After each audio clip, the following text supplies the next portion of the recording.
नमस्कार, दृष्टि आईएएस के टुडेज जी के प्रोग्राम में आपका स्वागत है। शुरुआत करते हैं अभ्यास प्रश्न से। प्रश्न था, भारत में डाक पहचान संख्या यानी पिन की शुरुआत कब की गई थी? 1952, 1962, 1972 या फिर 1982? इसका सही जवाब है ऑप्शन सी, 1972। 15 अगस्त को भारत ने अपना 76वां स्वतंत्रता दिवस ही नहीं मनाया, बल्कि डाक पहचान संख्या यानी पिन का स्थापना दिवस भी मनाया। भारत में पिन की स्थापना 15 अगस्त 1972 को की गई थी, इसलिए विकल्प सी सही है। पिन में 6 नंबर होते हैं। पहला अंक डाक क्षेत्र को दर्शाता है, उत्तरी, पूर्वी, पश्चिमी, दक्षिणी, और नंबर 9 आर्मी पोस्टल सर्विस को दर्शाता है। दूसरा नंबर उप क्षेत्र को दर्शाता है और तीसरा सॉर्टिंग जिले का प्रतिनिधित्व करता है। शेष संख्याएं विशिष्ट डाकघर को दर्शाती हैं। तो इस तरह इस प्रश्न का सही जवाब है ऑप्शन सी, 1972। आज के सेशन का पहला प्रश्न है, ओपेक का सचिवालय कहाँ स्थित है? रियाद, बगदाद, मनामा या फिर वियना? इसका सही जवाब है ऑप्शन डी, वियना। ओपेक की एक रिपोर्ट में कहा गया है कि भारत में पेट्रोल और डीजल जैसे पेट्रोलियम उत्पादों की मांग इस वर्ष 7.73% बढ़ेगी। पेट्रोलियम निर्यातक देशों का संगठन यानी ओपेक एक स्थायी अंतर सरकारी संगठन है। इसकी स्थापना ईरान, इराक, कुवैत, सऊदी अरब और वेनेजुएला द्वारा 10 से 14 सितंबर 1960 को बगदाद सम्मेलन में की गई थी। वर्ष 1961 में इसमें कतर शामिल हो गया, लेकिन जनवरी 2019 में इसकी सदस्यता समाप्त कर दी गई। इसका मुख्यालय स्थापना के पहले 5 वर्षों तक जिनेवा, स्विट्जरलैंड में था और इसे 1 सितंबर 1965 को वियना, ऑस्ट्रिया ले जाया गया। तो इस तरह इस प्रश्न का सही जवाब है ऑप्शन डी, वियना। अगला प्रश्न है, हाल ही में चर्चित शब्द वोस्तोव क्या है? हाइपरसोनिक मिसाइल, सैन्य अभ्यास, परमाणु पनडुब्बी या फिर रॉकेट प्रणाली? इसका सही जवाब है ऑप्शन बी, सैन्य अभ्यास। भारत और चीन की सेनाएं रूस में होने वाले सैन्य अभ्यास में भाग लेंगी। वोस्तोक पूर्व 2022 सैन्य अभ्यास पूर्वी रूस के 13 ट्रेनिंग ग्राउंड में 30 अगस्त से 5 सितंबर तक किया जाएगा, इसलिए विकल्प बी सही है। बेलारूस, ताजिकिस्तान, मंगोलिया और अन्य देश इस सैन्य अभ्यास में भागीदारी करेंगे। वर्ष 2021 में भारत ने ज़ैपैड 2021 सैन्य अभ्यास में भाग लिया, जिसमें चीन और पाकिस्तान समेत 17 देशों ने भाग लिया था। तो इस तरह इस प्रश्न का सही जवाब है ऑप्शन बी, सैन्य अभ्यास। अगला प्रश्न है, नमस्ते योजना किस मंत्रालय से संबंधित है? सामाजिक न्याय और अधिकारिता मंत्रालय, गृह मंत्रालय, विदेश मंत्रालय या फिर रक्षा मंत्रालय?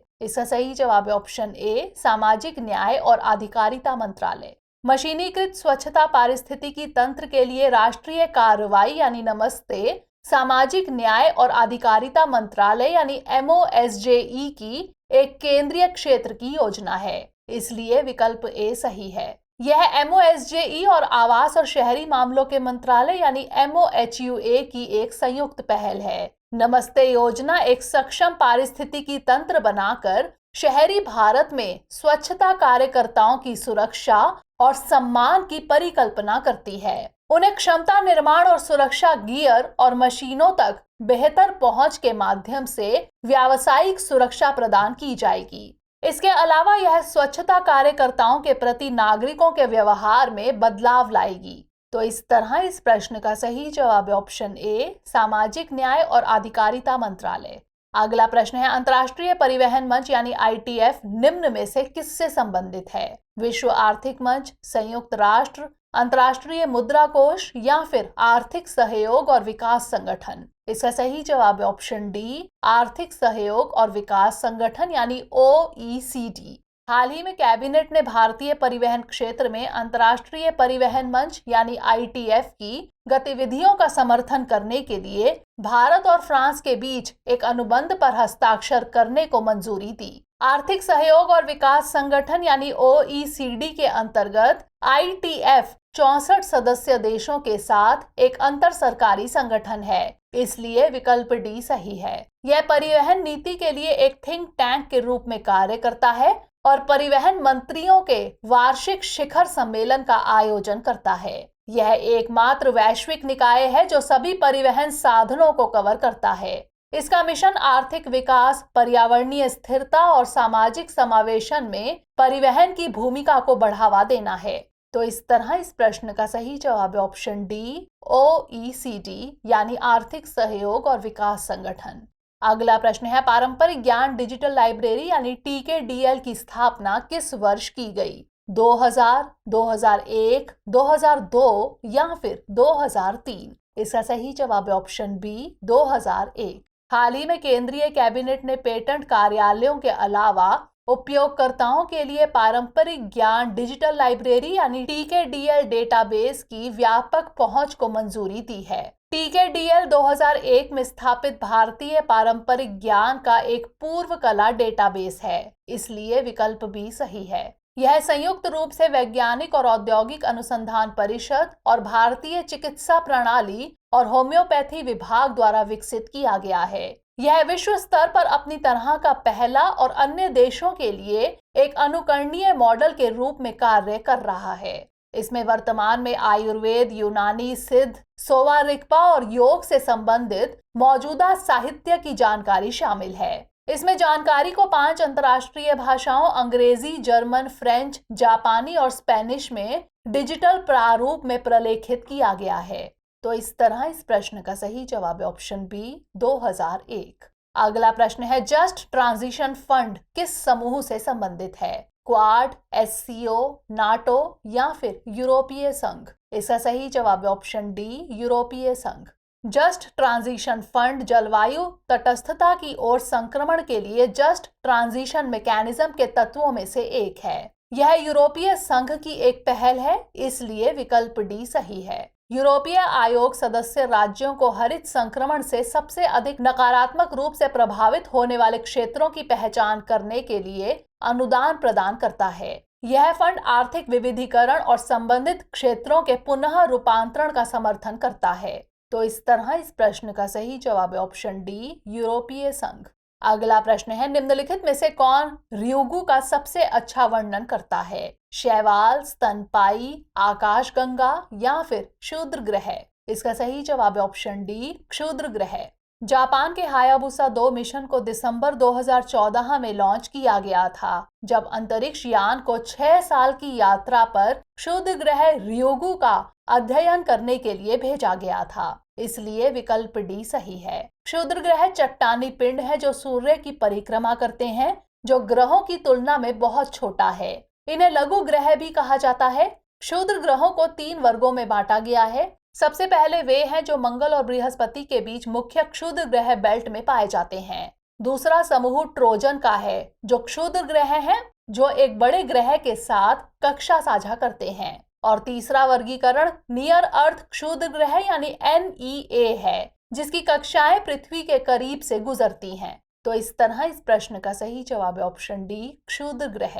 अगला प्रश्न है, कोविड-19 के ओमिक्रॉन वेरिएंट के लिए बूस्टर वैक्सीन को मंजूरी देने वाला पहला देश कौन है? यूनाइटेड किंगडम, फ्रांस, जर्मनी या फिर USA? इसका सही जवाब है option A, United kingdom.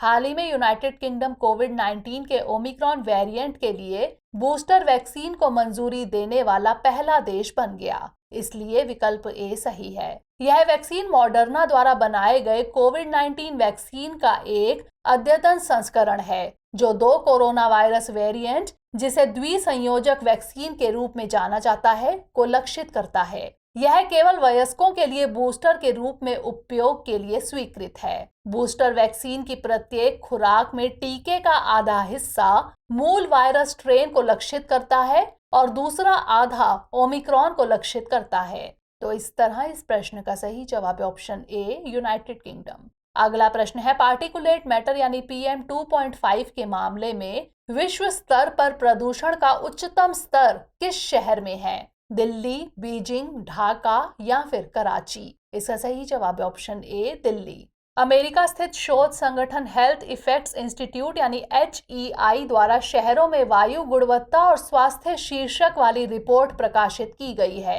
Delhi में पार्टिकुलेट मैटर यानी PM 2.5 के मामले में वैश्विक स्तर पर प्रदूषण का उच्चतम स्तर है, इसलिए विकल्प ए सही है।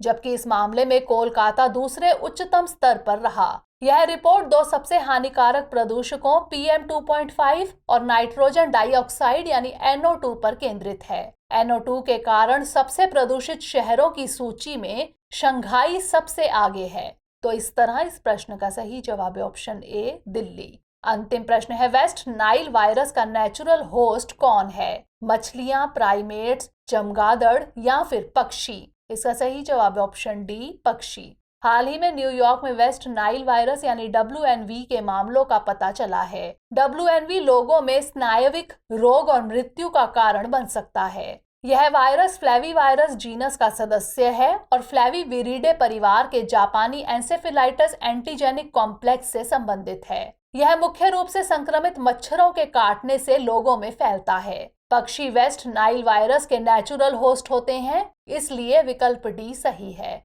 मनुष्य, घोड़े और अन्य स्तनधारी इससे संक्रमित हो सकते हैं। अभी तक मनुष्यों के लिए कोई टीका उपलब्ध नहीं है। तो इस तरह इस प्रश्न का सही जवाब है ऑप्शन डी, पक्षी। आइए अब नोट कर लेते हैं आज का अभ्यास प्रश्न। गेटिंग टू जीरो कोएलिशन निम्नलिखित में से किससे संबंधित है? न्यू डेवलपमेंट बैंक, एशियाई विकास बैंक, विश्व बैंक या फिर विश्व आर्थिक मंच? इसका उत्तर हमें कमेंट सेक्शन में भेजना मत भूलिएगा। अगले सेशन में नए प्रश्नों के साथ मिलेंगे। तब तक के लिए पढ़ते रहिए एंड स्टे मोटिवेटेड।